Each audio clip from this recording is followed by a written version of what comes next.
यानंतरची बातमी आहे महाराष्ट्रातील तरुणांसाठी। पोलीस होण्याचं अनेकांचं स्वप्न आता अखेर पूर्ण होणार आहे, कारण पोलीस दलात मेगा भरती राबवली जाते। गृह विभागानं महाराष्ट्र पोलीस दलामध्ये सुमारे 15,000 पोलीस भरतीला मान्यता दिलेली आहे। या भरतीमध्ये सन 2022 आणि सन 2023 मध्ये संबंधित पदाची विहित वयोमर्यादा ओलांडलेल्या उमेदवारांना देखील अर्ज करता येणार आहे। त्यामुळे अशा उमेदवारांना देखील आता या भरती प्रक्रियेमध्ये सहभागी होण्याचा मार्ग मोकळा झालाय।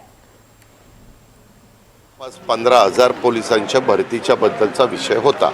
आम्ही तुम्हाला माहिती आहे की मागे अनुकंपा तत्वावरच्या भरतीला मान्यता दिली आणि त्याच्यामध्ये काही गोष्टी, काही नियम हे व्यवस्थितपणे त्याच्यामध्ये केले की कुणावर तिथं अन्याय होऊ नये। तो नियम झाल्यामुळं अनुकंपा तत्वावरची भरती आता आमची सुरू झालेली आहे।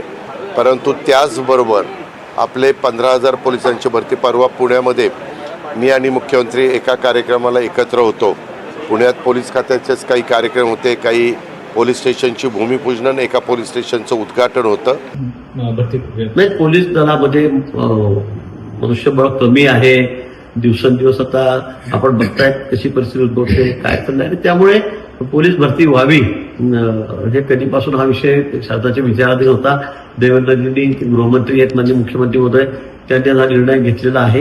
आता जो 15,000 पोलीसकर्मी हे या ठिकाणी पुन्हा त्यांची भरती राज्यामध्ये होणार आहे। मला वाटतं युवकांना सुद्धा एक चांगली संधी रोजगाराची त्यामुळे मिळणार आहे आणि राज्यामध्ये कायदा सुव्यवस्था चोख ठेवण्यासाठी पोलीस दल त्याच्यामध्ये वाहनचालकापासून सगळे लोक त्याच्यामध्ये आहेत।